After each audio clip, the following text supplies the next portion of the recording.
ಎಲ್ರಿಗೂ ನಮಸ್ಕಾರ ಪ್ರಿಯ ವೀಕ್ಷಕರೇ. ಎಷ್ಟೋ ಜನಕ್ಕೆ ಇದ್ದಕ್ಕಿದ್ದಂಗೆ ಸುಮ್ಮನೆ ಆದರೆ ಕೋಪ ಬಂದ್ಬಿಡುತ್ತೆ.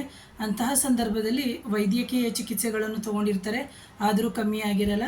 ಆದರೆ ಅವರಿಗೆ ಯಾವುದೇ ರೀತಿಯ ಮಾಂತ್ರಿಕ ಬಾಧೆ ಆಗಿರೋದಿಲ್ಲ, ಅಥವಾ ನೆಗೆಟಿವ್ ಎನರ್ಜಿ ಅಥವಾ ಸೂಪರ್ ನ್ಯಾಚುರಲ್ ಪವರ್ಸು ಅಥವಾ ಬೇರೆಯವರ ಕಣ್ಣು ದೃಷ್ಟಿ ಏನೂ ಆಗಿರೋದಿಲ್ಲ.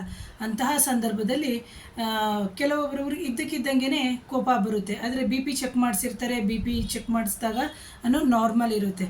ಆದರೆ ಜಾತಕವನ್ನು ಪರಿಶೀಲನೆ ಮಾಡಿಸಿರ್ತಾರೆ, ಗ್ರಹದೋಷ ಯಾವುದೂ ಇರಲ್ಲ ಅಥವಾ ದಶಾಭುಕ್ತಿಗಳು ತುಂಬ ಚೆನ್ನಾಗಿರುತ್ತೆ. ಆದರೆ ಮನಸ್ಸಿಗೆ ಏನೋ ಒಂದು ಹಚ್ಕೊಂಡು ಅಥವಾ ಯಾರ ಹತ್ರನೂ ಹೇಳ್ಕೊಳಕ್ಕಾಗದೇ ಇರುವಂತಹ ರೀತಿಯಾದಂತಹ ಒಂದು ಪರಿಸ್ಥಿತಿಯಲ್ಲಿ ಏನೋ ಸಣ್ಣ ವಿಚಾರನೇ ದೊಡ್ಡದಾಗಿ ಅವ್ರಿಗೆ ತಲೆಯಲ್ಲಿ ಕೊರಿತಾ ಇರುತ್ತೆ.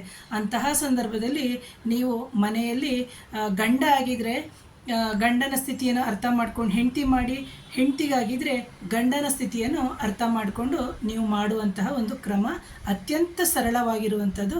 ಏನು ಅಂತಂದರೆ, ಇದ್ದಕ್ಕಿದ್ದಂಗೆ ಸಿಡಿಮಿಡಿಗೊಳ್ತಾ ಇದ್ದಾರೆ ಅಂತ ಹೇಳಿದ ತಕ್ಷಣ ಅಂದರೆ ಅದನ್ನು ನೀವು ಫಸ್ಟ್ ಅನಲೈಸ್ ಮಾಡಬೇಕು. ಆನಂತರದಲ್ಲಿ ನೀವು ಈ ಪರಿಹಾರವನ್ನು ಮಾಡಬೇಕು.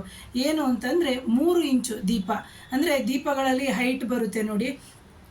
ನೀವು ಕಾಮಾಕ್ಷಿ ದೀಪ ಆಗಿರ್ಬೋದು ಅಥವಾ ನಾರ್ಮಲ್ ದೀಪಗಳು, ದೀಪಲೆ ಕಂಬಗಳು ಅಂತ ನಾವೇನು ಹೇಳ್ತೀವಿ, ಆ ಥರದಲ್ಲಿ 3 ಇಂಚಿನ ದೀಪವನ್ನು, ಜೋಡಿ ದೀಪವನ್ನೇ ಖರೀದಿ ಮಾಡಬೇಕು.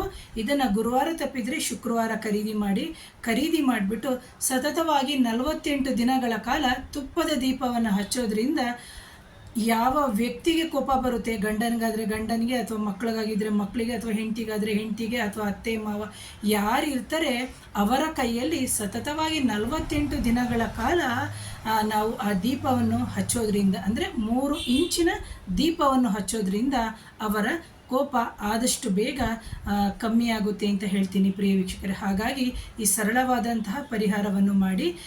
ಈ ಯಾರು ಮೊದಲನೇ ಬಾರಿಗೆ ಈ ನನ್ನ ಚಾನಲ್ನ ನೋಡ್ತಾ ಇದ್ರಿ, ದಯವಿಟ್ಟು ಸಬ್ಸ್ಕ್ರೈಬ್ ಆಗಿ, ಶೇರ್ ಮಾಡಿ, ಕಮೆಂಟ್ ಮಾಡಿ. ಥ್ಯಾಂಕ್ ಯು ವೀಕ್ಷಕರೇ.